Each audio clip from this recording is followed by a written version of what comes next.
ஏன் பிறர் பின் செல்ல வேண்டாம். நம்ம வந்து போகிற பேசுகிறது. ஆனால் அவங்களே அவங்க கர்மாவை கழிக்கிற காலங்கள் இருக்குது. அவங்க கர்மா கழிக்கிறதுக்கே அவங்க காலமும் நேரமும் சரியாக போயிடும். அப்புறம் எப்படி நம்ம கர்மாவை அவங்க கழிப்பாங்க?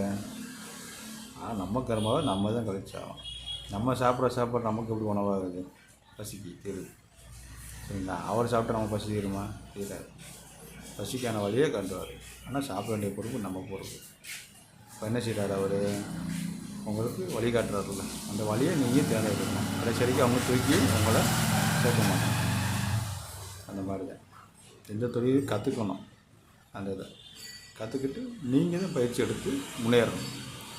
அவங்களால எந்த ஒரு சக்தியோ ஒரு வரமோ உங்களுக்கு பயிற்சி பண்ணாமல் கிடைக்காது. பயிற்சி பண்ணால் மட்டும்தான் இலக்கை அவங்களால அடைய முடியும். அதுக்கு தியானம் பண்ணுங்கள், மந்திரம் ஜெபம் பண்ணுங்கள்.